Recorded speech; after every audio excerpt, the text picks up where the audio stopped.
cruise news time. And man, there is a lot going on today, including a steel cutting, a cruise ship showing up in a place in the world that has never been before, and Carnival making some big decisions. Will they say yes or will they say no to ATMs and to smoking casinos and to Beth Dutton? Yeah, they got some decisions to make, and you might be surprised at the decisions they've made. That, plus a whole lot more. Cruise news and my views. Let's talk about it.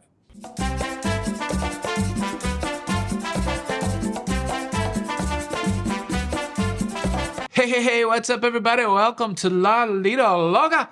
I am your host, Tony, here with the latest cruise news and views for your face on a Tuesday, October the 22nd, 2024. You only got 9 days left to get your Halloween costume if you're going to trick or treat on Halloween. And I'm assuming most of you are adults, so you probably shouldn't be trick or treating on Halloween unless you got kids. That's probably creepy. So I'm assuming that if you do have Halloween activities, they might be this weekend. So you better get your costumes ready. There's a lot of stuff going on in cruising. As I said, let's knock out a couple of these cruise news stories. And then I got to tell you about a very special ship spotting that I did over the weekend. Sounds like an after school special, very special ship spotting. But the first story, Seven Seas. They've had a steel cutting ceremony over there in Italy at Fincantieri. They've cut the steel for their newest ultra luxury cruise ship, the Seven Seas Prestige. This is the first ship in the new Prestige class. Seven Seas is part of the Norwegian Cruise Line Holdings family. And yeah, ultra luxe, 850 passengers in 434 guest suites. It's going to be nice. Luxury for travelers.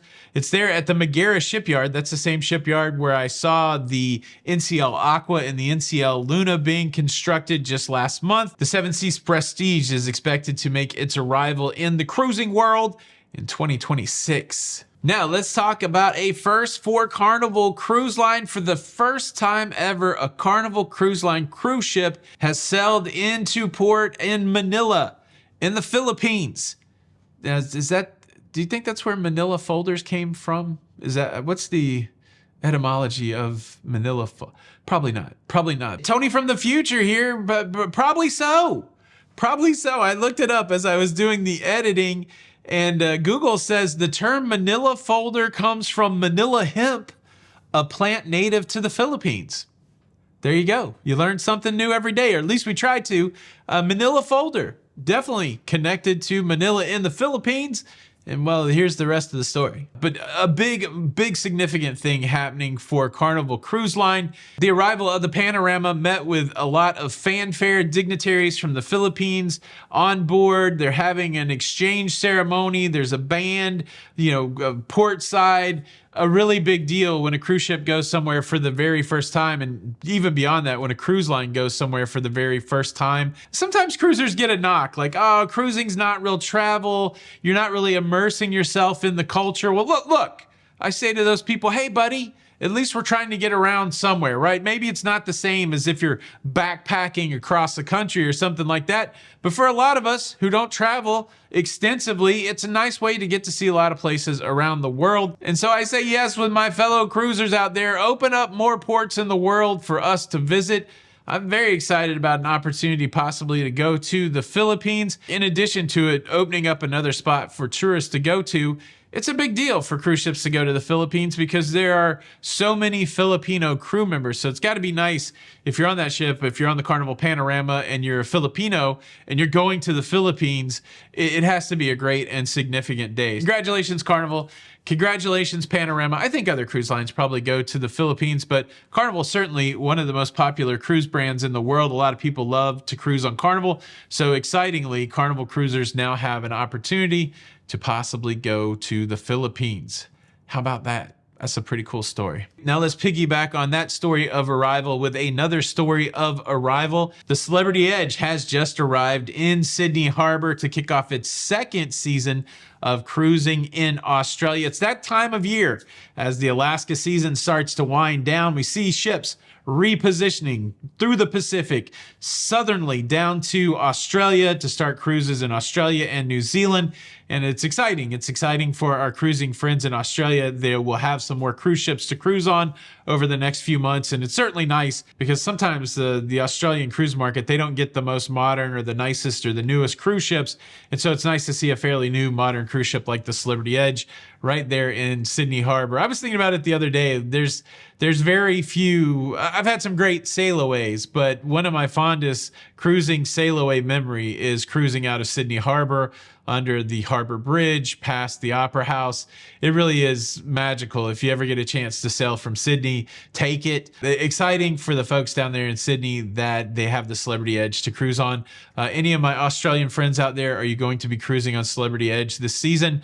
I'd love to hear about it. Leave a comment below. Now, I do have a couple stories a little critical of cruising. So before we get to the negative, let's talk some more positive. I had a great experience over the weekend with my sister and my niece, Kaylee. Shout out to Kaylee. I know you are watching it. She's a big fan of cruising, but she's never been on a cruise ship. And until just a couple days ago, she'd never seen a cruise ship.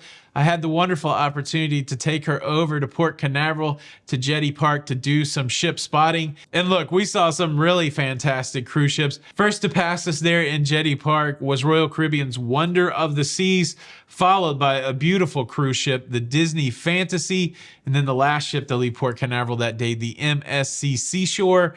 And it was a fantastic time and really enjoyed being out there with my sister and my niece.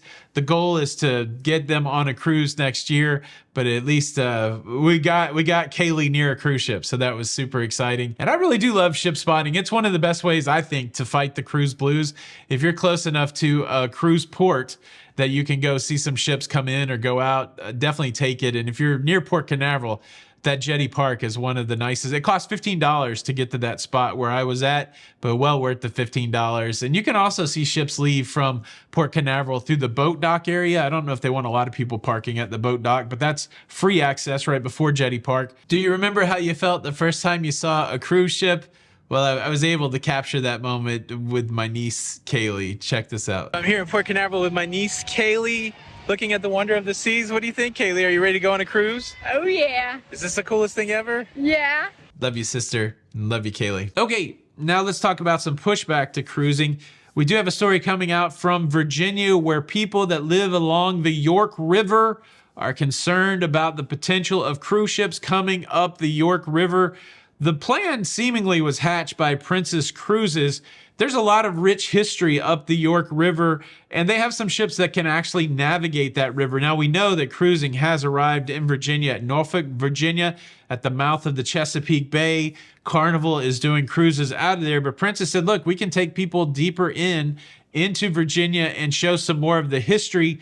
There was enough pushback initially that they canceled their initial stops that was going to go up the York River, but the conversation is still at play. And what we see from the Virginian side of it, from the citizenry, they're trying to come up with an initiative that would block cruise ships from coming up into the York River or severely limit that activity. Again, it's one of those challenging things where we have these wonderful places that we can get to by cruise ship, but not everybody that's in those local areas are pro cruise ship, and that's certainly people's right, and it's understandable. You know, thinking about Bar Harbor in the same vein, they're still working through a voting process as to whether or not they're going to limit cruise ships and how extensively they're going to limit that. And it's heartbreaking because you read accounts on both sides where local citizens are saying, man, the cruise ships are polluting the environment, they're ruining everything. But then you see local businesses saying, if you limit cruise passengers to, where my shop is, then I'm going to have trouble making ends meet. So there's got to be a balance that is struck there somewhere. Before that area in Virginia near the York River, it looks like the citizens there are trying to swing that pendulum over to limiting cruise ships. Another interesting story that's going on right now tied into this idea of limiting cruise ships is the activity that's going on in Juneau, Alaska. Most recently, there was a mail-in vote to determine whether or not to limit cruise ships in Juneau, essentially prohibiting cruise ships from being in Juneau on Saturdays. But the vote came in and people said, no, we don't want to limit cruise ships in Juneau on Saturday. And then kind of on the tail end of that, there's an announcement out from Royal Caribbean that they partnered with a Native American company called Gold Belt to actually build a brand new cruise terminal, not in the Juneau downtown area, but rather on Douglas Island, which is a Native American area there. They're going to build a terminal that celebrates the Native history of Alaska. And it's going to move a lot of cruise traffic, potentially a third of cruise traffic out of downtown Juneau, which you would think that would make people that are opposed to cruise traffic in downtown Juneau happy. But we do have some council members coming out saying that they felt like this move was done a little quietly and that they feel blindsided by Royal Caribbean's move. And they're saying, look, even though you're moving it outside the downtown area onto native lands, you're still going to have to get approval from the council. It continues to be an interesting conversation all over the world, really, when it comes to cruise expansion and possibly cruise limitation. But Royal Caribbean looking to build the brand. The plans sound very fascinating. It sounds like a great partnership with the Native Americans there, so that you would come out of the cruise terminal and be immersed in Native American culture. And having a cruise terminal away from the main cruise terminals in like the downtown areas of an Alaskan city, it's not unprecedented. If we think about Ketchikan, Alaska, you have your main cruise terminals downtown, but Norwegian Cruise Line was able to secure and build a cruise terminal miles away from that. So again, it's not unprecedented. It'll be interesting to see what happens in Juneau. Okay, now let's talk about 3 things that Carnival is talking about. And we'll ask the question, well, would Carnival really do this? But before we ask those questions, I'd like to quickly invite you to subscribe. If you like staying up to date with everything going on in cruising, please consider subscribing with the notification bell on. That way you don't miss out on any of these episodes. And if you're enjoying this episode, if you're getting value, please hit the like button. All right, let's talk about them. 1, 2, 3. Now, the first one is a conversation that's going on at a lot of cruise lines, to be honest.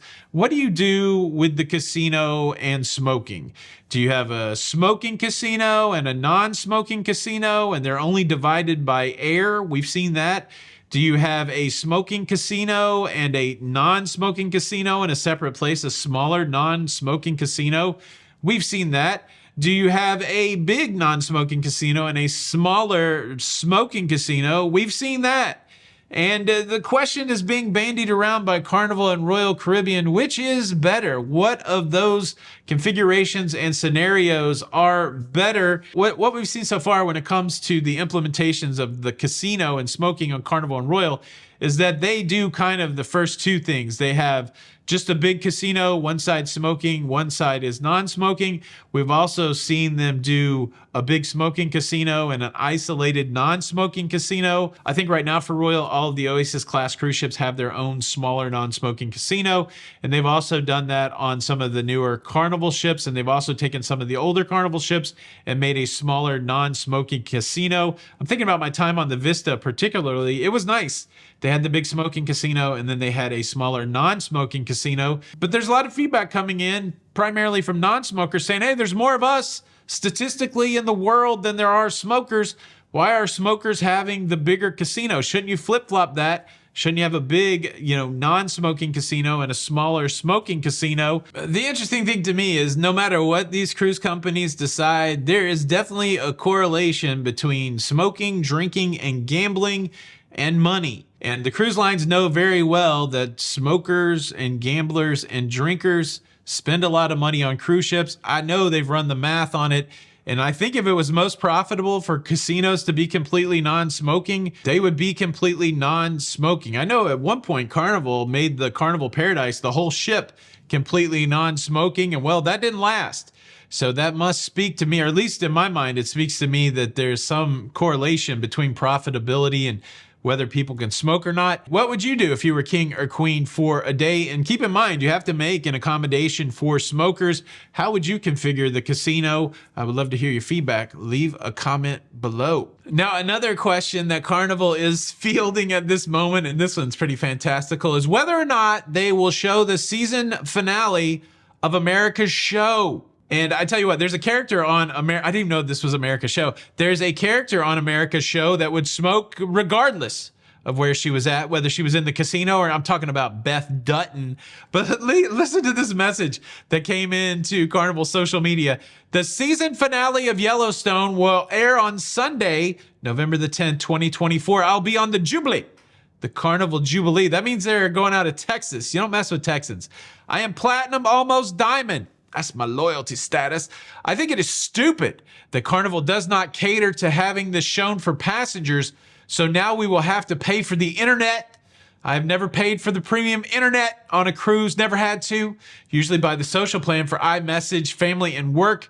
What is the guarantee that the premium plan will enable me and hundreds of others probably to watch this landmark show and America's show? Wrote an unnamed passenger. Yeah, it's the season finale of Yellowstone. So, yeah, I did not know that was America's show. I guess you're going to have to risk it for the biscuit and buy the internet. Do you think it's wrong that Carnival is not showing the season finale of every show? Yellowstone doesn't even really, it's got a little bit of a Texas tie-in, the 666 Ranch, I think it is, or the 4-6s, 3-6s, 4-6, 4-6s. I don't think anybody would go with 3-6s. I think it's the 4-6s Ranch. That's the Texas Ranch, but most of it happens. Is that a Texas ranch? Let me look it up. I don't want to disparage anybody. 4-6s Ranch is in Guthrie, Texas. Okay, yeah, so most of Yellowstone takes part in, I think, Montana.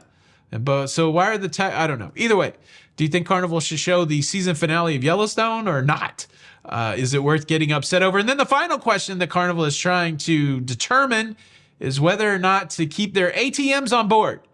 John Heald polled the audience saying, should we keep the ATMs on board? And it seems like overwhelmingly so far the answer is yes, but I wanted to poll the audience, just like John Heald. Should cruise lines have ATMs on board? Even at exorbitant fees, because it seems like they all have an exorbitant fee. You end up taking out more money just so you don't feel bad about the $6 or $10. I don't even know what the fee is now. What's the latest ATM fee? Should there be ATMs on the cruise ship? Leave a comment below. Thank you so much for checking out today's episode. No live show tonight because, like I said, my sister and my niece are in town, and we're going to go see one of my kids. And also, it's Double Points Day on Amazon Kindle. I'm going to leave a link to my favorite Kindle book my favorite cruise Kindle book in the pinned comment. So go get yourself a Kindle book and some double points and help support the show. Much appreciated for that. This is Tony for Lido, Loca, and until the next time, we'll see you on the Lido. Bye.